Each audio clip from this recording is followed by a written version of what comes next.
Hello students, our next chapter is chapter number 3 rational number। हमारा 2 chapter complete हो चुका है, ये तीसरा चैप्टर है। तो आइए देखते हैं इसमें अब हम रेशनल नंबर के बारे में पढ़ेंगे। हो सकता है आप लोग पहली बार नाम सुन रहे हो, कोई बात नहीं, देखते हैं क्या है रेशनल नंबर। रेशनल नंबर को जानने से पहले कुछ बेसिक चीज़ें हम जानेंगे, जैसे नेचुरल नंबर। नेचुरल नंबर क्या होता है इसके बारे में तो पता ही है। ऑल काउंटिंग नंबर जैसे 1 2 3 4 5 6 7 8 ये सब जो क्या होते हैं नेचुरल नंबर्स होते हैं, ठीक है ना, काउंटिंग नंबर्स जो होते हैं। अब इसके बाद होल नंबर क्या होता है, तो whole number counting numbers together with zero. जितने काउंटिंग नंबर हैं उनके साथ अगर हम जीरो ले लें तो उन्हें क्या बोलेंगे, होल नंबर। अच्छा देखो, नेचुरल नंबर जो है काउंटिंग नंबर होता है। तो काउंटिंग नंबर का मतलब कि जैसे जो कोई भी चीज़ हम जब गिनना शुरू करते हैं, काउंट करना शुरू करते हैं, तो कहाँ से शुरू करते हैं, 1 से ही शुरू करते हैं। 1 2 3 4, है ना, जीरो से तो शुरू नहीं करेंगे कि 0 1 2।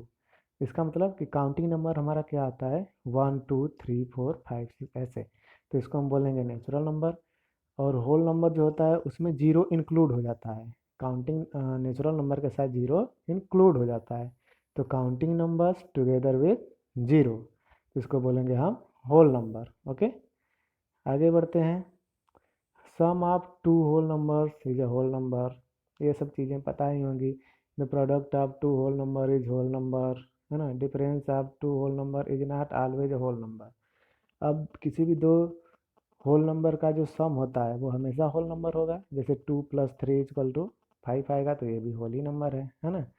और किसी भी दो होल नंबर का जो प्रोडक्ट होगा तो वो भी होल नंबर आएगा। जैसे 2 × 3 = 6, तो 6 भी होल नंबर है।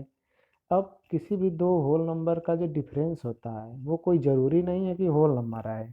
जैसे अगर 3 - 2 कर दिया जाए तो क्या आएगा, 1, तो 1 तो होगा होल नंबर, है ना। लेकिन अगर 2 - 3 कर दिया जाए तब क्या होगा, तो इस कंडीशन में 2 - 3 जो होता है इसका मतलब -1 होगा। तो -1 जो होल नंबर थोड़ी होता है ना, वो तो निगेटिव नंबर हो गया। तो इस तरह से जो है दो होल नंबर का डिफरेंस जो है कोई ज़रूरी नहीं है कि वो होल नंबर हो। आगे बढ़ते हैं, इंटीजर्स। इंटीजर्स क्या होते हैं, तो whole number together with the negative are called integers. तो जितने भी होल नंबर हैं उनके साथ अगर हम निगेटिव नंबर्स को भी काउंट करें, जैसे होल नंबर क्या क्या होगा, 0 1 2 3। निगेटिव नंबर क्या होता है, -1 -2 -3 -4, है ना। तो अगर होल नंबर के साथ निगेटिव नंबर्स भी आ जाएंगे तो उन्हें क्या बोलेंगे हम, इंटीजर्स। इसका मतलब इंटीजर्स में क्या क्या चीज़ें होती हैं, एक तो निगेटिव नंबर होगा, एक पॉजिटिव नंबर होगा, यानी कि 1 2 3 4 ये सब पॉजिटिव नंबर होते हैं। पॉजिटिव नंबर होगा और क्या होगा, zero. Negative number, positive number और जीरो, ये तीनों मिला के क्या होता है, इंटीजर्स होता है, ठीक है ना। आगे बढ़ते हैं। अब यहाँ पे आप लोग देख सकते हैं ये नेचुरल नंबर है, ये होल नंबर है, ये इंटीजर है, ये रेशनल नंबर है। अब देखो रेशनल नंबर होता क्या है, ठीक है ना। रेशनल नंबर होता क्या है, a number which is in the form of p/q where p and q are integer and q is not equal to 0 is called a rational number। ऐसे नंबर जिनको कि हम p/q के रूप में रिप्रेजेंट कर सकें, यानी कि p/q के रूप में रिप्रेजेंट कर सकें, जहाँ पर p और q क्या है, हमारा इंटीजर है, और q is not equal to 0, यानी कि p/q के रूप में उसे लिखना है, जस्ट लाइक अ फ्रैक्शन के रूप में लिखना है, लेकिन इसको हम फ्रैक्शन नहीं कर सकते, ठीक है। फ्रैक्शन के रूप में लिखना है लेकिन इसे फ्रैक्शन नहीं कर सकते। तो रेशनल नंबर होता है कि जिसको कि p/q के रूप में लिखना है, जहाँ पर p और q हमारा इंटीजर हो। इंटीजर का मतलब पॉजिटिव भी हो सकता है, निगेटिव भी हो सकता है और जीरो भी हो सकता है। लेकिन एक और कंडीशन है कि q is not equal to zero, नीचे हमारा जो q है नीचे जीरो नहीं होना चाहिए, क्योंकि किसी भी नंबर में जब जीरो से डिवाइड करते हैं तो क्या होता है, वो नॉट डिफाइंड होता है, वो कोई नंबर आएगा ही नहीं, अपरिभाषित होता है, ठीक है।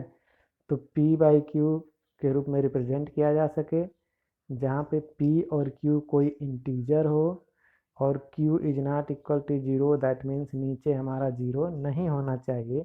तो इस नंबर को जो p/q के रूप में हमने रिप्रेजेंट किया है, इस नंबर को हम क्या बोलेंगे, रेशनल नंबर बोलेंगे। आई होप आप लोग समझ गए होंगे। अगर थोड़ा भी डाउट हो तो एक बार फिर से रिपीट कर लीजिएगा वीडियो को। ठीक है, आगे बढ़ते हैं हम।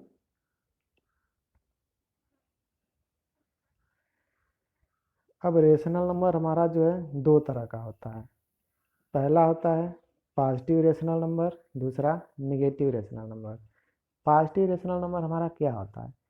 जब रेशनल नंबर का डिनोमिनेटर और न्यूमरेटर दोनों पॉजिटिव हों, यानी कि जब रेशनल नंबर का न्यूमरेटर और डिनोमिनेटर दोनों पॉजिटिव हों, तब उस रेशनल नंबर को हम क्या बोलेंगे? Positive rational number.